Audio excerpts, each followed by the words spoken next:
자, 오늘은 기적을 일으키는 주인공이라는 제목으로 함께 말씀을 나누도록 하겠습니다.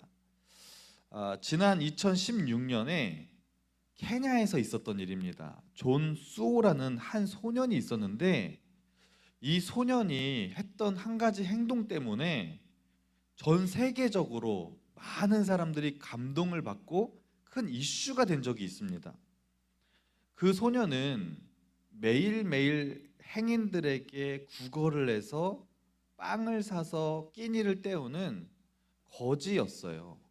그런데 왜 거지가 되었느냐? 어머니가 어렸을 때 죽고 아버지가 매일매일 때리고 구타를 하니까 도저히 견디다 못해서 집을 뛰쳐나와 거지가 된 거죠. 그가 매일 하는 일이 있습니다. 뭐냐면 길거리에 주차되어 있는 차에 가서 도와달라고 구걸을 하는 거예요. 그래서 돈을 주면 그것으로 음식을 사 먹고. 근데 어느 날도 어김없이 주차되어 있는 차에 사람이 타 있길래 가서 구걸을 하려고 가서 이렇게 다가갔습니다. 근데 그 차에는 누가 타 있었냐면 글래디스라고 하는 한 여인이 타고 있었습니다. 이렇게 보이시죠? 어떤 한 여인이 타고 있고 이 소년이 존이라는 친구인데 존이 가서 국어를 이렇게 하려고 딱 봤는데 그 안에 여인이 휴대용 산소 호흡기를 꽂고 있는 거예요. 그래서 이 소년이 깜짝 놀랐습니다. 그래서 물어봤어요. 아줌마 왜 그거 그렇게 끼고 있어요? 그렇게 물어봤더니 아줌마가 이렇게 얘기를 하는 거예요. 얘야, 난 사고로 폐가 망가졌단다. 나는 이게 없으면 살아갈 수가 없어. 그런데 수술을 받아야 되는데 나는 돈이 없어서 수술을 못 받고 있단다. 이렇게 설명을 해주었습니다. 그 얘기를 들으면서 존이 아줌마가 너무 불쌍한 거예요. 막 눈물을 흘렸습니다. 그러면서 존은 마음속에 항상 이런 생각이 있었어요. 나는 세상에서 제일 불쌍한 아이야. 나같이 불쌍한 사람은 없을 거야. 이렇게 생각했는데 이 아줌마를 보는 순간 나보다 더 불쌍하다는 생각이 드는 거예요. 산소 호흡기가 없으면 살아갈 수 없는 그 아줌마를 보면서 너무 마음속에 안타까운 마음이 들어서 존이 아줌마한테 이렇게 얘기를 해요. 아줌마, 제가 당신을 위해서 좀 기도해 드려도 될까요? 이렇게 물어본 다음에 아줌마를 붙잡고 기도했어요. 하나님, 이 아줌마 제발 병에서 낫게 도와주세요. 짧은 순간이었지만 이 존이 아줌마를 위해서 기도를 해줬습니다. 그리고 나서 어떻게 했는지 아세요? 주머니에 있는 돈, 구걸에서 받은 거를 몇 푼 안 되는 거, 하루 종일 고생했던 돈을 꼬깃꼬깃한 걸 꺼내서 그 아줌마에게 이렇게 전달해 주는 거예요. 이거 몇 푼 안 되는데 이거 가지고 좀 힘내세요 라고 이렇게 드렸더니 아주머니가 웃으면서 얘야, 너무 고맙지만 나는 이 돈을 받을 수 없단다, 이렇게 거절을 했다고 합니다. 근데요, 이 장면을 어떤 지나가는 행인이 우연히 보게 됐어요. 하는 말도 듣고 기도하는 내용도 들은 거예요. 그래서 몰래 그 장면을 사진을 찍었어요. 아까 그게 그래서 사진이 찍힌 거예요. 그래서 이것을 이 행인이 SNS에 올렸습니다. 그랬더니 갑자기 이 사연이 전 세계에 퍼지면서 모금 운동이 이루어졌고 단 4일 만에 얼마가 모였냐면 2억이 모였다고 합니다. 2억. 놀라지도 않으시네. 2억이 모여서 그 돈으로 어떻게 했을까요? 수술하셨어요. 이 아주머니가 글래디스라고 하는 이 여인이 수술을 했고 수술이 성공적으로 진행이 돼서 더 이상 산소호흡기를 끼지 않고도 건강하게 살아갈 수 있게 되었습니다. 그리고 나서 이 여인이 너무 누구한테 고마웠을까요? 존에게 너무 고마운 거예요. 그래서 수술을 딱 끝난 다음에 존을 찾아갔어요. 그래서 존은 지금 고아잖아요. 그러니까 존을 자기의 양아들로 삼고 존을 키워주기 시작했고 존을 학교로 보내줬고 그래서 지금도 아주 행복하게 살고 있다고 하는 그런 이야기입니다. 여러분, 이 이야기가 감동적이에요, 아니에요? 굉장히 감동적이죠. 그런데 이런 동화 같은 이야기가요, 지금 이 시대 가운데서도요, 여러 군데에서 일어나고 있다고 하는 사실입니다. 우리는 이것을 기적이라고 얘기합니다. 근데 우리가 기적이라는 말을 이렇게 하면 떠오를 때 기적은 뭔가 굉장히 엄청난 것이 이루어지는 것이 기적이라고 이렇게 생각을 하기가 쉽습니다. 그런데 이 기적은 사실은 좋은 이야기처럼 작은 사랑을 통해서도 이루어질 수 있다는 사실을 우리가 기억해야 됩니다. 우리 혹시 방송실 여기 모니터 여기 안 나오는 것 같은데 한번 봐주실 수 있을까요? 네. 그래서 오늘은 중풍병자와 4명의 친구들의 이야기를 우리가 살펴보면서 우리가 어떻게 하면 기적의 주인공이 될 수 있을까? 우리가 함께 짧은 말씀이지만 함께 말씀을 나누도록 하겠습니다. 자, 오늘 본문은 이제 예수님이 등장하시죠. 예수님이 사역을 하신 지 얼마 되지 않았을 때의 이야기입니다. 예수님이 사역을 시작하시자마자 많은 기적과 이적들을 나타내셨어요. 그러니까 이 소문이 순식간에 이스라엘 지역으로 다 퍼지게 되고 예수님이 가시는 곳마다 사람들이 구름대처럼 몰려들게 됐습니다. 그런데 어느 날 예수님이 가버나움이라는 곳에 이제 가셨는데 가버나움이라는 집에 동네의 어떤 한 집에 딱 들어가셨습니다. 들어가셨는데 거기에 수많은 사람들이 집 안에 몰려들었어요. 그리고 집 주변으로 얼마나 많은 사람들이 모여들었는지 사람들이 예수님을 보고 싶어도 그 집 안으로 들어갈 수가 없었습니다. 그런데 그 수많은 사람들 중에 특별하게 더 예수님을 간절히 만나고 싶었던 사람들이 있었는데 그게 누구냐면 바로 중풍병자와 4명의 친구들이라고 하는 사실입니다. 사람들이 너무 많아서 중풍병자와 4명의 친구들이 집을 들어갈 수 없으니까 어떻게 했냐면 계단을 타고 지붕 위로 올라갔어요. 지붕으로 올라가서 다 아시겠지만 지붕을 뜯어내고 줄을 달아서 그 집 안으로 중풍병자 침상에 이렇게 딱 올려져 있었는데 양 모서리 끝에다가 줄을 다 매단 다음에 지붕에서 이렇게 밑으로 내려놓은 거예요. 사진 한번 보여주실까요? 네. 옛날에 이스라엘 지역의 집들은요 지붕이 저렇게 평평하게 돼 있었어요. 그래서 흙과 집과 그런 나무 같은 걸로 이용해서 집을 만들었는데 저걸 이렇게 뜯어낼 수가 있었습니다. 뜯어내고 집 안에 저렇게 줄을 이용해서 중풍병자를 예수님께 이렇게 내려놓았다는 것이죠. 여러분 이 얘기 잘 아시죠? 우리 학생들도 누구나 한 번쯤은 이 얘기를 다 들어보셨을 거예요. 근데 그 얘기를 한번 생각해 볼까요? 그 상황을 한번 여러분 상상해 보실까요? 예수님하고 그 집 안에 사람들이 이렇게 같이 모여 있습니다. 예수님의 말씀을 전하고 계시고 거기 안에 있는 수많은 사람들이 예수님이 어떤 말씀을 하시는지 완전히 집중해서 막 듣고 있어요. 근데 갑자기 지붕에서 뭐가 바시락바시락 소리가 나는 거예요. 여러분이 생각해 보세요. 그냥 모니터 안 해도 될 것 같아요. 괜찮아요? 바스락바스락 소리가 나는데 그러다가 갑자기 지붕이 막 뜯겨져 나가는 거예요. 집 안에 있는 사람들 입장에서 생각해 보세요. 이게 뭔 일인가 그러겠죠.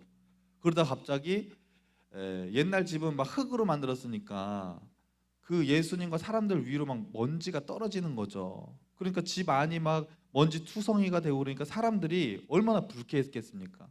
그 사람들이 야 이거 뭐 하는 거야? 그러면서 중풍병자리 4명의 친구들이 중풍병자를 딱 내릴 때 사람들이 가만히 있었을까요? 야 그거 뭐 하는 거야? 막 그러면서 막 소리를 치고 막았지 않겠습니까? 그런데도 중풍병자가 그것에 아랑곳하지 않고 그 줄을 끝까지 내렸다고 하는 것입니다. 여러분 그 4명의 친구들은 그렇게까지 해서 그 중풍병자를 예수님에게 만나게 했을까요? 중풍병자를 침상에 데리고 와서 집까지 왔을 때 사람들이 너무 많았을 때 이렇게 할 수도 있었어요. 야, 우리가 이렇게까지 고생했는데 예수님을 만날 수 없으니까 사람들이 너무 많으니까 우리 이렇게까지 한 것도 잘한 거야. 그냥 여기서 포기하자. 이렇게 할 수도 있었습니다. 아니면 야, 이번만 기회니 다음번에 예수님 어디 가시면 그때 또 이 친구 데리고 가면 되지라고 다른 방법을 쓸 수도 있었습니다. 그런데 중풍병자들은요, 포기하지 않고 끝까지 지붕을 뜯어서라도, 여러분 사실 이 지붕을 뜯으면요, 그거 어떻게 해야 돼요? 나중에 다 물어줘야 돼요. 누가 물어줘요? 친구들이 다 물어줘야 되는 거예요. 그런 것까지 다 감안하고 그 중풍병자를 예수님을 만나겠다는 것입니다. 그들이 그렇게까지 한 이유가 5절 말씀에 나와 있는데요. 우리 5절 말씀 함께 한번 볼까요? 다 같이 한번 읽어보겠습니다. 시작. 예수께서 그들의 믿음을 보시고 중풍병자에게 이르시되 작은 자야 내 제사함을 받았느니라 하시니, 말씀해 보니까 그들의 믿음을 보시고라고 이렇게 말씀하고 있습니다. 여기서 그들은 누구의 믿음일까요? 중풍병자예요? 아니면 친구들이에요? 친구들의 믿음을 보시고 이 중풍병자의 병을 낫게 해주셨다는 거예요. 여러분, 하나님은 우리의 믿음을 보시고 우리의 병을 고치시기도 하지만 우리를 위해서 기도하는 사람들의 믿음, 다른 사람을 위해서 기도하고 헌신하는 그 사람들의 믿음을 보시고도 병을 고쳐주신다는 사실을 믿으시기 바랍니다. 아멘. 그러면서 4명의 친구들의 그 믿음을 보시고 예수님이 병을 고쳐주셨는데, 그 4명의 친구들의 믿음은 어디서부터 시작됐을까요? 그것은 이 4명의 친구들이 이 중풍병자를 사랑하는 그 마음에서부터 시작됐다는 것입니다. 중풍병자 이 친구를 얼마나 사랑했으면 끝까지 예수님을 만나게 하려는 그 노력이 있었기 때문에 이 중풍병자가 예수님을 만날 수 있었다는 것이죠. 예수님은 그 중풍병자들의 그 마음을 보시고 감동하셨고 중풍병자를 고치시는 기적을 베풀어 주신 것입니다. 여러분, 이처럼요, 우리의 삶에서 일어나는 기적은 어디서부터 시작되냐? 우리가 베푸는 작은 사랑에서부터 시작된다는 사실을 믿으시기 바랍니다. 여러분, 아프리카에서 서식하는 식물 중에서 유추프라카치아라는 그런 식물이 있습니다. 여러분, 한번 따라해 볼까요? 유추프라카치아. 굉장히 발음이 어렵죠. 다시 한번, 유추프라카치아.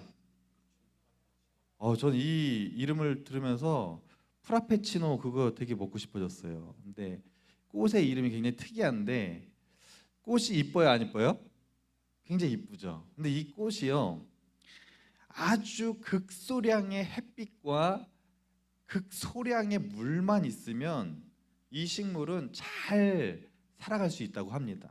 음지에서 자라는 그런 식물인데요, 이 꽃이 겉으로 보기에는 굉장히 화려하고 예쁜데 아주 희한한 특징이 하나가 있습니다. 뭐냐면 이 꽃이 이렇게 펴 있을 때 누군가 가서 손으로 이 꽃을 살짝 건드리기만 하면 꺾지도 않아요. 그냥 살짝 건드리기만 해도 이 꽃이요, 다음 날부터 시름시름 앓다가 결국 꽃이 죽는데요. 특이하죠? 어떻게 살짝 건드리기만 했는데도 죽을까요? 근데 이 꽃의 특징이 그냥 건들기만 해도 죽는 꽃이라고 하는 것입니다. 그래서 별명이 사람의 영혼을 가진 식물, 이렇게 별명이 지어졌어요. 근데 그 식물을 죽지 않게 만드는 방법이 있다고 하는 것입니다. 사람들이 이 식물이 건들기만 해도 죽으니까 결벽증이 너무 강해서 접근하는 것을 원치 않는 식물이구나 이렇게 하고 사람들이 건드리지 않았대요. 근데 한 연구가가 이 식물을요, 자세히 연구하기 시작했습니다. 왜 그럴까? 그러면서 계속해서 오랜 시간 동안 연구하다가 아주 기가 막힌 방법을 하나 발견했습니다. 그것은 이 식물이 건드려도 죽지 않는 방법. 신기하지 않아요? 그래서 연구를 했는데, 그것을 죽지 않게 하는 방법이 뭐냐면, 딱 만지고 나면 그 다음 날부터 시름시름 앓다가 죽는데, 만진 다음에 그 다음 날 어떻게 하냐면 다시 한번 만지는 거예요. 그리고 그 다음 날 또 가서 그 식물을 또 만지는 것입니다. 이렇게 매일매일 그 식물을 만지고 그 식물을 사랑해 주면 이 식물이 죽지 않고 계속해서 살아간다고 하는 것입니다.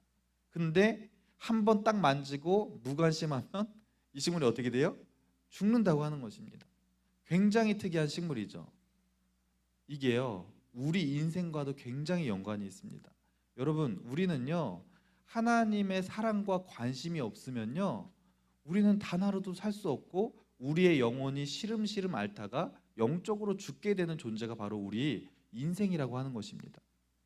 여러분이 하루하루를 살아갈 수 있는 그 힘의 원천은 어디서 나오냐?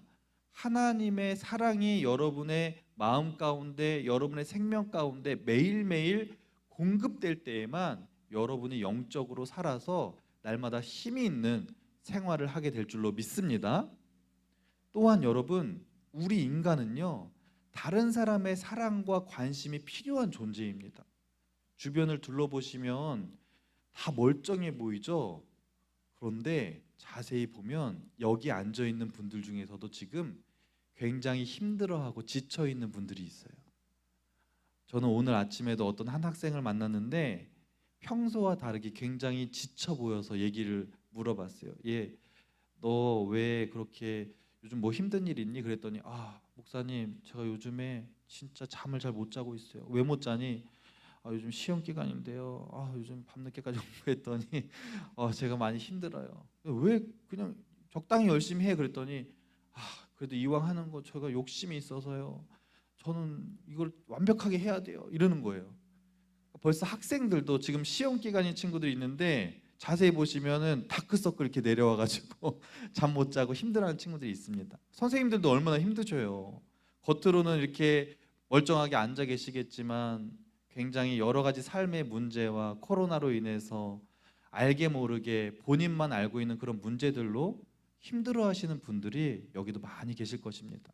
그런데 여러분, 가만히 살펴보면 우리뿐만 아니라 우리 주변에도요, 정말 우리의 사랑과 관심이 필요한 사람들이 많이 있다고 하는 것입니다. 그래서 먼저 여러분이 오늘 말씀을 통해, 예배를 통해 좀 힘을 얻으시고 하나님으로부터 공급되는 그 생명과 은혜와 사랑이 여러분의 삶을 정말 재충전하셔서 여러분이 힘을 얻으셔서 여러분 주변에 정말 유추프라카치아 같은 그런 힘들어하는 영혼이 있다면 그 영혼에게 여러분의 사랑과 관심을 좀 전해주시기를 간절히 소망합니다. 아멘. 그래서 우리가 먼저 하나님으로부터 받은 사랑이 있습니다. 그것을 우리가 흘려보낼 때, 정말 여러분이 하나님으로부터 받은 사랑을 그냥 가슴에 혼자만 간직하고 있는 것이 아니라 여러분이 그것을 누군가에게 흘려보내고 작은 사랑을 실천할 때요, 여러분, 그곳에서 놀라운 하나님의 기적의 역사들이 나타날 줄로 믿습니다.